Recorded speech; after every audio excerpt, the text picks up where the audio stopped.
In the middle of the desert, 2 helicopters drop Danica and 3 other vampires near a temple. Once inside, they remove a brick from the ground to reveal a secret passage and discover writings on a wall that are 4,000 years old, indicating the cradle of civilization.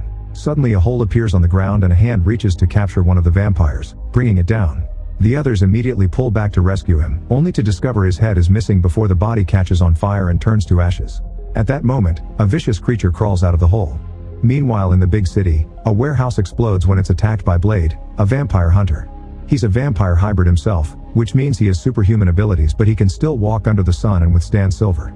However, nobody believes his story about vampires killing people, and the police are waiting for him to make a mistake to catch him as a murderer.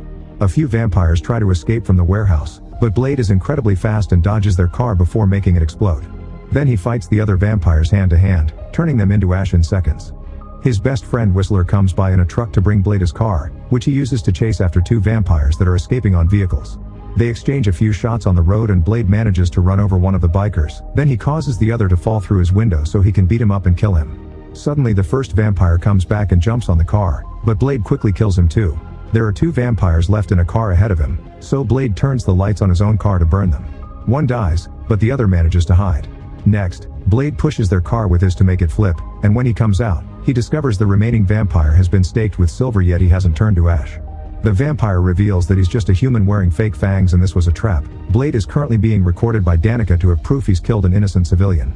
Soon the cops are approaching, so Blade runs away. Afterward, Blade returns to his hideout and Whistler gives him a gift, a special inhaler so he can take the serum that keeps his thirst down more easily. Meanwhile Danica sends the video to the FBI before going home, where she discovers the creature that they brought from the temple is already fed on 5 people. Danica goes to check on him and sees he's taken a more humanoid form, using the name Drake. He thinks modern vampires are a shadow of the old power, but Danica wants him to guide the vampiric community and kill Blade. At the train station, a group of young vampires are hanging out when they see a lady with a baby waiting for the train alone. They immediately surround her and start beating her up, but when they take her baby, they discover it's a doll. Suddenly one of the vampires turns into ashes and the lady reveals to be Abigail, a vampire hunter. With great martial skills and specialized weapons that include a hidden knife in her shoe, she kills the vampires one by one until there's nothing left but their ashes. Sometime later, Whistler leaves the hideout to buy the newspaper, which is already talking about the Blade case. This allows the FBI to follow him, and in the middle of the night, the agents attack the hideout. After telling Blade to run, Whistler activates self-destruction on all his computers while opening fire on the agents, who manage to hurt him in the leg. Blade also encounters agents on his way out and fights them hand to hand while Whistler receives another shot. Finding himself cornered, he has no choice but to activate an explosive to destroy all their equipment, dying in the process. Blade jumps out of the building right before it blows up, but then he's surrounded by agents and has to surrender. Later at the police station, the FBI agents make fun of Blade for believing in vampires and accuse him of being a serial killer. Then they leave him in the hands of Dr. Vance, who proceeds with the mental examination. He treats Blade like a crazy person, asking dumb questions like the name of the president to check Blade's grasp on reality. Vance pronounces Blade psychotic, and while the FBI and the cops argue over who should have custody of Blade, Vance injects him with tranquilizers. At that moment Blade realizes Vance is a familiar, meaning he's pledged himself to a vampire leader. He confirms this by showing his tattoo, and it's revealed that the FBI agent also has it. It's all been part of Danica's plan to get rid of Blade. At that moment, Danica and a few other vampires like Yarko arrive at the station pretending to be the transfer team. Blade is too weak to defend himself, but suddenly the window is shattered and one of the vampires is burned down. It's another vampire hunter called Hannibal, who immediately begins fighting the vampires and kills a few of them while Danica runs away. Yarko manages to push Hannibal against the wall, but the distraction allows Blade to use his inhaler and finally recover. He immediately kicks Yarko away and grabs his things before joining Hannibal in the corridors, where they start fighting a bunch of cops with the help of Abigail, who turns out to be Whistler's daughter. Soon they find themselves surrounded by both cops and vampires, so Blade escapes through the ceiling while Abigail uses a special bow to open their way through the vampire group. The duo manages to make it outside and watch Blade jumping out the window, explaining he went back for his sword. Outside there are cops waiting for them too, but suddenly Dex appears to pick them up. The trio escapes in a van only to notice Yarko running after them, so Abigail shoots him with an arrow to make him fall. Moments later, Blade is taken to a new hideout and learns that Abigail formed her own vampire hunter team called the Night Stalkers thanks to everything she learned from her dad. The other members are the weaponry designer Hedges, blind scientist Summerfield, and her young daughter Zoe. In fact, it was Summerfield who designed Blade's new inhaler, and Whistler had wanted Blade to work with them. Hannibal reveals he used to be a vampire and Danica's pet until Abigail rescued him and Summerfield cured him, but Blade isn't interested because they're amateurs and he sees them as kids. Then the group shows Blade some old relics, revealing that the legend of Dracula is real and he's been around for 7,000 years. He's used different names through time, and now he's the guy Danica calls Drake. Dracula is the original vampire and he's so powerful that the sun doesn't affect him. In fact, while the team discusses this, Drake goes out during the day to learn more about modern society. Eventually he makes it to a goth store and is disgusted by all the dumb Dracula merchandising, which includes a vampire adult toy. Offended, he decides to throw one of the clerks out of the window and feed on the other one. Back to the team, Summerfield reveals she's been working on a biological weapon that she calls Daystar, a virus that specifically targets vampires. Unfortunately, the virus lethality is still spotty, so they need better DNA to work with. Dracula's blood is still pure and unaffected by generations of mutation, so they'll need a sample of it. To reach Drake, Blade thinks they should go through the familiars first. Before they leave, Hedge hands them a bunch of cool new weapons, including a UV arc.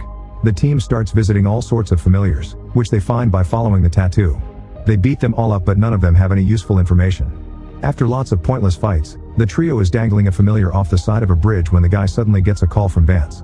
Finally having a name, they let the familiar fall to his death and go to Vance's office, beating up even more guards on every single floor. Many more humans are knocked out until they find Vance, but before they can talk, Hannibal notices the real Vance is dead behind a desk. The Vance in front of them is Drake, who quickly changes forms and dodges Abigail's shot to capture Hannibal. After stabbing Hannibal, Drake jumps out of the window and Blade immediately follows him. They run through the city until they break into a building, and after destroying several apartments, they make it to the roof, where Blade discovers Drake has kidnapped a baby. Drake confirms he's been brought back because the other vampires want to be able to walk in the sun too. Then he throws the baby, disappearing while Blade catches the child. Meanwhile, Abigail heals Hannibal's wound and tells him not to give up, but when they return to the hideout, she can't stop being upset over the loss of her dad. Drake goes back to Danica and decides to feed on her. Sometime later, Summerfield informs the team that she has located the vampire's laboratory at Biomedical Enterprises.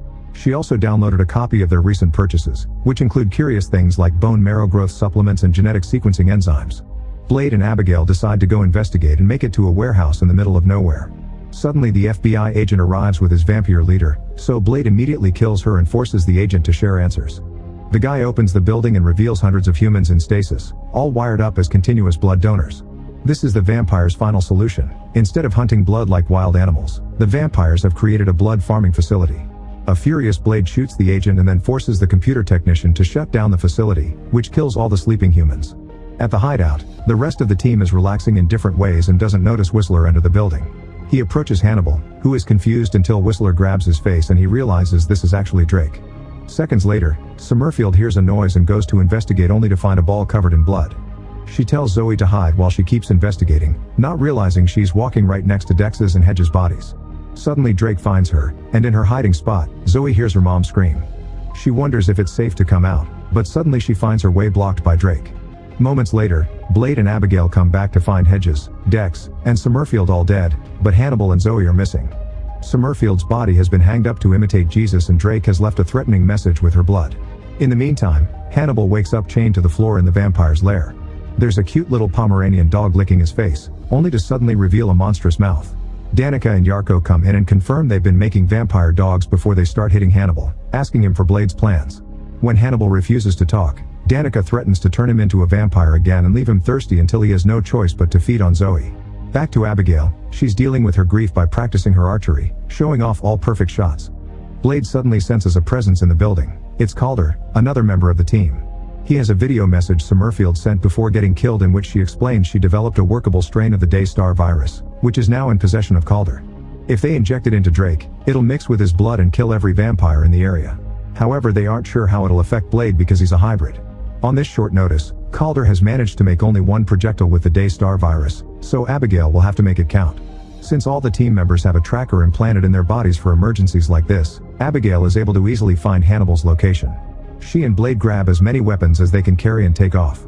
At the vampire's lair, the monsters continue to beat Hannibal up because he still refuses to talk. Suddenly they start coughing ashes because Abigail has put liquid silver in the air conditioning system. Then Blade drops down through the skylight and starts fighting the vampires while Abigail rescues Hannibal. Blade is soon surrounded by guards too, but he has no trouble getting them out of his way and keeps advancing to fight more vampires, burning them down with the special weapons. Abigail joins the fight too and starts beating down more guards while looking for Zoe. After she ends up killing a few vampires as well, she finally finds Zoe. A vampire takes the chance to grab her from behind, but Abigail uses the UV arc to destroy him. Meanwhile, Hannibal gets his things back and tries to join the battle, only to come across a bunch of vampire dogs. He immediately runs away and at the last second makes a jump, tricking the dogs into jumping out of the window.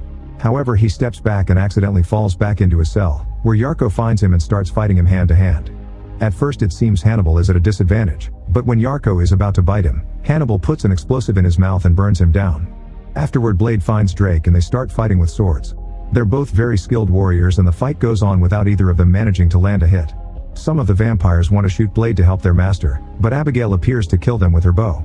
Soon Danica appears with a gun too, but Hannibal tackles her to stop her, which triggers a fight with her. Suddenly Blade kicks Drake through a window, so after a long jump, both men drop their swords and start fighting hand to hand.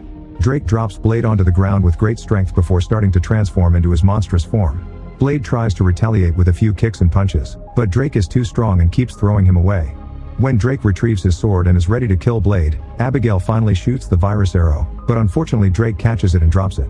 Abigail continues to distract Drake with normal arrows while Blade grabs the virus to finally inject Drake with it.